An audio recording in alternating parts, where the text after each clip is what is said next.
Hello everyone, मैं ब्रजेश कुमार अपने YouTube channel GK by Brajesh पे आपका स्वागत करता हूं। दोस्तों, हम लोग जो जीके जीएस का यहां पर प्रैक्टिस कर रहे हैं डेली, उसी को हम लोग यहां पर क्वेश्चंस को डिस्कशन करेंगे। तो हम लोग यहां पर शुरू करते हैं। जो डेली क्वेश्चंस होते हैं यहां पर हम उस प्रकार के क्वेश्चन रखते हैं जो स्टैटिक भी होते हैं और साथ में ऐसे क्वेश्चन जो लगातार प्रीवियस एग्जाम में पूछे गए हैं। तो ऐसे प्रश्नों को यहाँ पर रखा जाता है जिससे कि आपको एग्जाम में देखने को मिले। तो देखिए, सबसे पहला क्वेश्चन यहाँ पर है कि नेप्थलीन और रेती का यहाँ पर जो है कह रहे हैं कि भाई जो रेत है, मतलब नेप्थलीन और सैंड का जो मिश्रण है, उसको कैसे अलग किया जा सकता है वाष्पीकरण, चुंबकत्व का उपयोग करके, ऊर्ध्वपादन या सेडिमेंटेशन, अवसादन। ठीक है, तो यहाँ से ऑप्शन नंबर डी होगा, क्योंकि रेत आप अलग से जम जाएगी और नेप्थलीन आप पर अलग हो जाएगा। देखिए, इसमें साइंस के भी क्वेश्चन मिलेंगे, ज्योग्राफी, हिस्ट्री, पॉलिटी, सभी प्रकार के यहाँ पर आपको प्रश्न देखने को मिलेंगे। सेकंड है कि भाई गर्मी के दिनों में हम पंखे के पास बैठने पर आराम महसूस होता है, क्यों?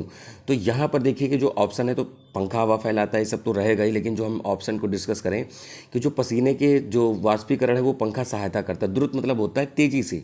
ठीक है, तो fan help to rapid evaporation of sweat. तो जो पसीना है आपकी बॉडी पे आया तो हीट के साथ बाहर आया है, तो जल्दी से जब निकल जाएगा तो आपको ठंडक महसूस होगी। यहाँ पर हो जाएगा ऑप्शन नंबर डी। पूछा है कि भारत का सबसे बड़ा जो द्वीप समूह है वो कौन सा है? तो Andaman Nicobar group of island है। देखिए, यहाँ पर आपको मिलता है, ये 4 मिलते हैं अंडमान, फिर नीचे मिलता है 10 डिग्री चैनल और नीचे मिलता है निकोबार। ये है नॉर्थ अंडमान, जिस पर यहाँ की सबसे हाईएस्ट पीक है सैडल। नॉर्थ अंडमान के बाद आता है मिडिल अंडमान, जिस पर यहाँ पर क्या है कि ये मिडिल अंडमान जो है सबसे बड़ा आइलैंड है। ठीक है, फिर है साउथ अंडमान, इस पर इसकी कैपिटल इनकी पोर्ट ब्लेयर। फिर है लिटिल अंडमान और कार निकोबार, इनके बीच में 10 डिग्री चैनल है। या तो आप अंडमान निकोबार के बीच में कहिए 10 डिग्री चैनल, या फिर लिटिल अंडमान और कार निकोबार। फिर है आपका लिटिल अंडमान और यहाँ पर लिटिल निकोबार और ग्रेट निकोबार। तो ग्रेट निकोबार पर ही आपका इंदिरा पॉइंट आपको देखने को मिलता है। ठीक है, और नॉर्थ अंडमान और उसके ऊपर पड़ता है कोको आइलैंड, इनके बीच में कोको चैनल बनता है, ये भी आपको याद रखना है। यहीं पर आपको मिलेगा बैरन, जो कि एकमात्र भारत का सक्रिय ज्वालामुखी है बैरन, और नॉरकेंडम है डॉर्मेंट की कैटेगरी में रखा गया है। ठीक है, और अगर पूछे वर्ल्ड में सबसे बड़ा ग्रुप ऑफ आइलैंड कौन सा है, तब आप इंडोनेशिया बताएंगे। क्या बताएंगे? इंडोनेशिया। सुमात्रा, जावा, बाली, लोम्बोक, बोर्नियो, ये सब आइलैंड है। तो ये सबसे बड़ा ग्रुप ऑफ आइलैंड है। ठीक है, इंडोनेशिया। और इंडोनेशिया वर्ल्ड में सबसे अधिक पॉपुलेशन वाला, मुस्लिम पॉपुलेशन वाला, नॉट पॉपुलेशन, मुस्लिम पॉपुलेशन वाला देश भी माना जाता है। अगला है सेनगुट्टुवन आदि इनका अति प्रबल शक्तिशाली राजा था। तो सेनगुट्टुवन किसका पावरफुल किंग था? तो यहाँ पर है चोला, पांड्या, चेरा। तो यहाँ पर चेर वंश का था। यहाँ पर ऑप्शन नंबर सी हो जाएगा। ठीक है, अगला है पिट्स इंडिया एक्ट 1784 के अनुसार कंपनी के नागरिक सैनिक राजस्व मामलों का एक बोर्ड नियंत्रित किया जाना था, जिसे आमतौर पर क्या कहा जाता था? Board of directors. तो कंपनी के नागरिक सैनिक और राजस्व मामले के लिए जो बोर्ड था वो बोर्ड ऑफ डायरेक्टर्स यहाँ पर कहा जाता था।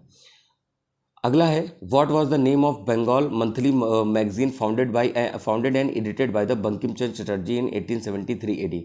तो बंकिम चंद्र चटर्जी के द्वारा स्थापित और संपादित की गई बंगाली मासिक पत्रिका का नाम क्या था? बंग दर्शन था। ठीक है, बंग दर्शन, ऑप्शन नंबर डी। तो देखिए, यहाँ पर जो है, जो एंशियंट टाइम में, या कह सकते हो एंशियंट टाइम नहीं, एंशियंट हो या मॉडर्न हो, जितने भी हिस्टोरिकल बुक हैं उन्हें हमें याद रखना है। अब मान लीजिए एंशियंट टाइम में मेगस्थनीज की बुक है इंडिका, हमें वो याद रखना है। ठीक है, तो हर्षचरित है बाणभट्ट की, तो वो भी हमें बुक याद रखनी है। तो इस तरीके से अब जैसे अब अर्थशास्त्र है कौटिल्य की या चाणक्य की, वो भी बुक याद रखना है। और मॉडर्न समय में भी जो भी बुक लिखी गई है हमें उनके भी नाम याद रखने हैं। अगला प्रश्न है in which book the invisible information about the trade between India and Roman Empire. तो भारत और रोम साम्राज्य के बीच में व्यापार की अमूल्य जानकारी में मिलती है, शिल्पाधिकारम में मिलती है। ठीक है, शिल्पाधिकारम में मिलती है, ऑप्शन नंबर बी हो जाएगा।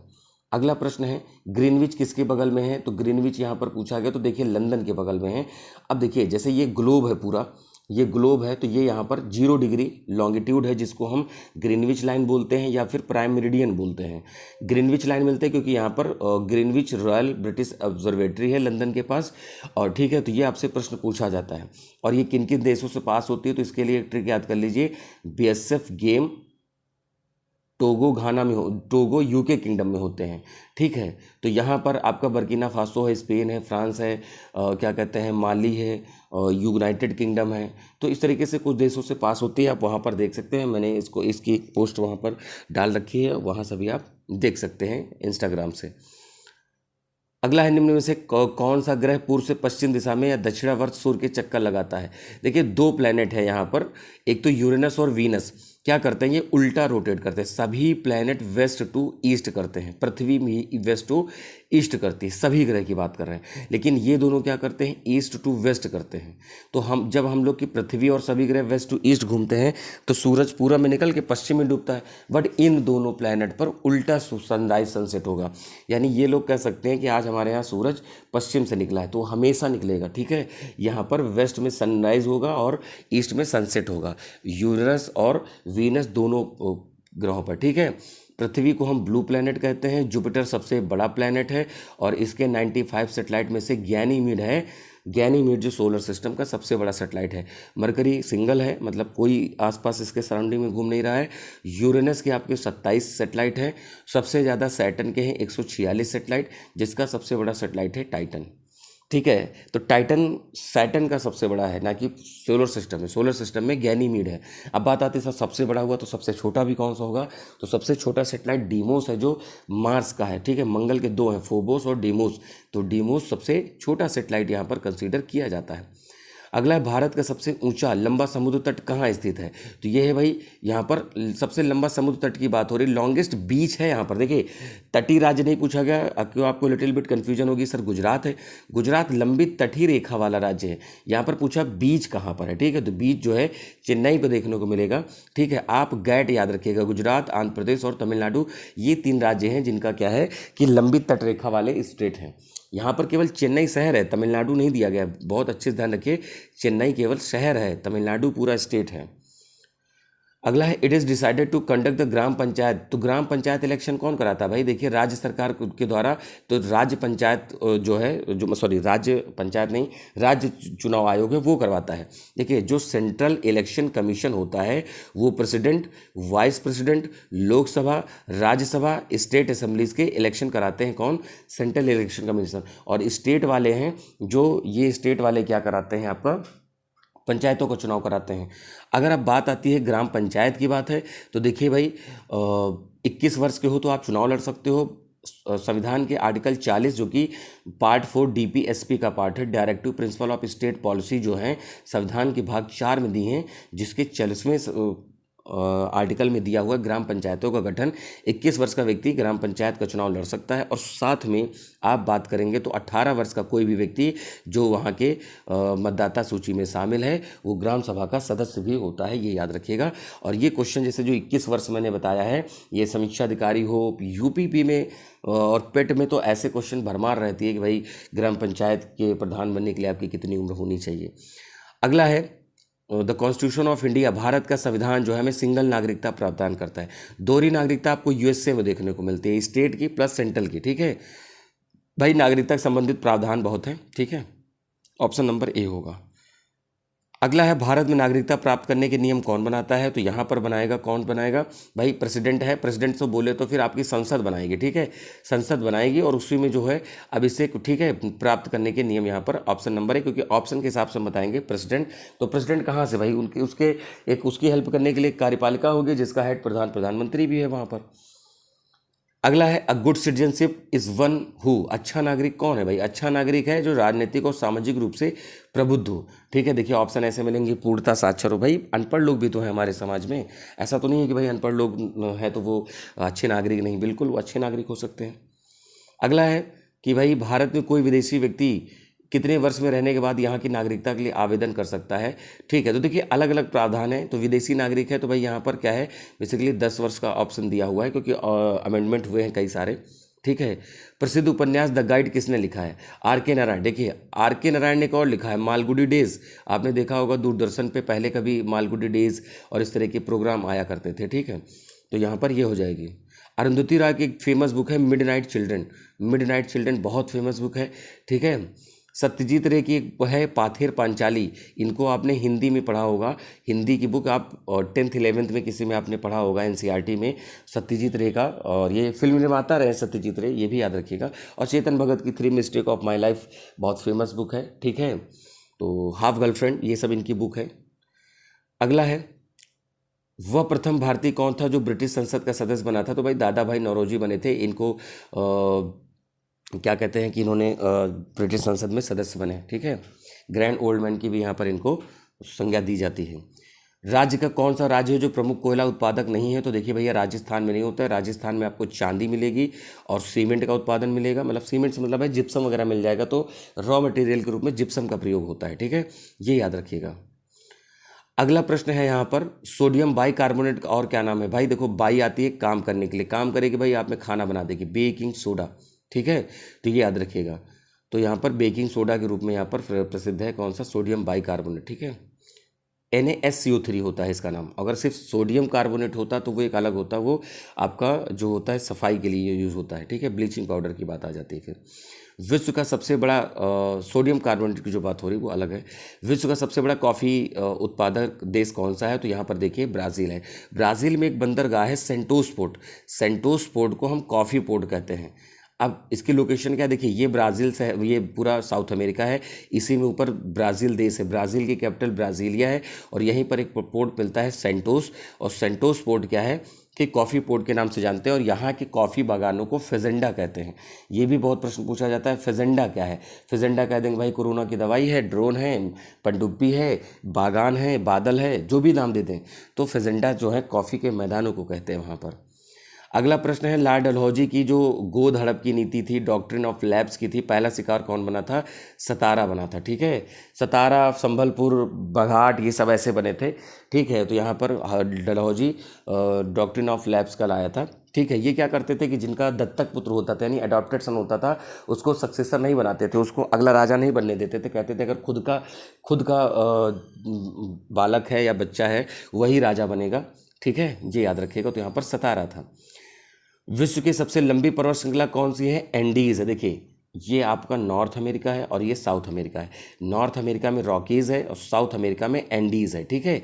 रॉकीज़ कहाँ मिलेगी? नॉर्थ अमेरिका, तो रॉकीज़ सेकंड लॉन्गेस्ट है। हिमालय फोर्थ नंबर पे आता, तो मन में आएगा कि थर्ड कौन सा है?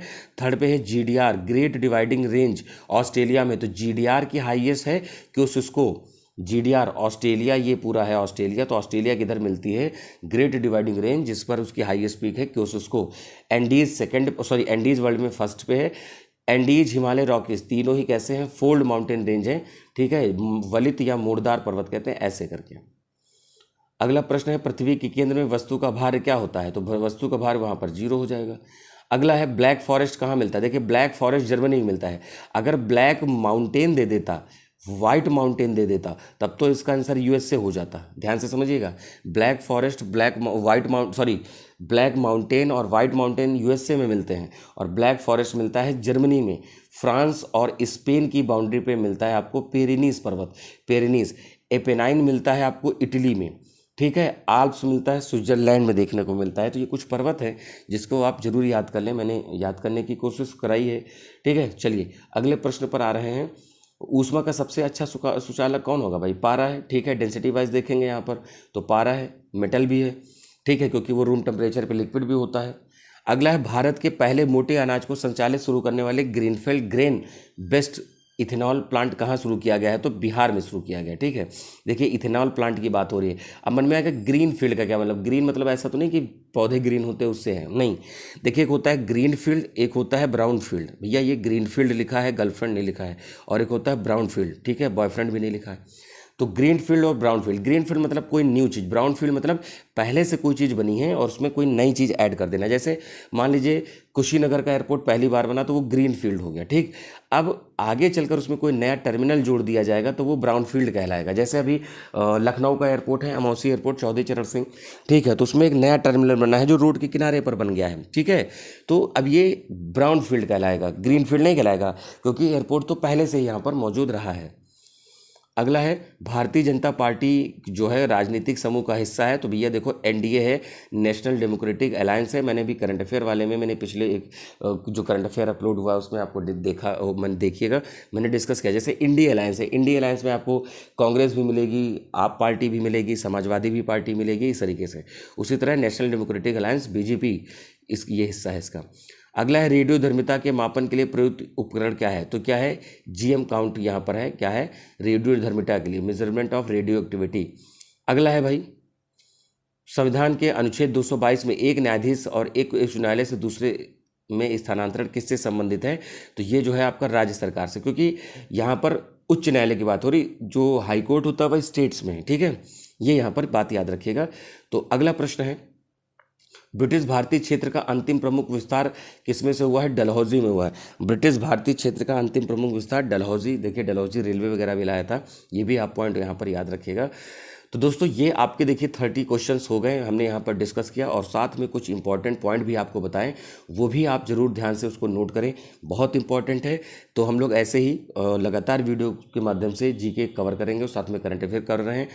प्लीज़ चैनल को सब्सक्राइब करें, दोस्तों में ज़्यादा से ज़्यादा शेयर करें, किसी आपके ग्रुप टेलीग्राम जिस पे भी हो आप दोस्तों में शेयर करें। उन बच्चों की भी मदद हो जाएगी जो अफोर्ड नहीं कर सकते हैं और साथ में उनको रिक्वायरमेंट है कि हाँ आपको ठीक से जीके और करंट अफेयर इन सब चीज़ों को मटेरियल मिल जाए। तो पीडीएफ के लिए टेलीग्राम ग्रुप नीचे डिस्क्रिप्शन में लिंक दी हुई है, उसको आप वहाँ से ज़रूर देखें और चैनल को सब्सक्राइब करें। मिलेंगे अपने नए वीडियो में, तब तक के लिए नमस्कार, थैंक यू, जय हिंद दोस्तों।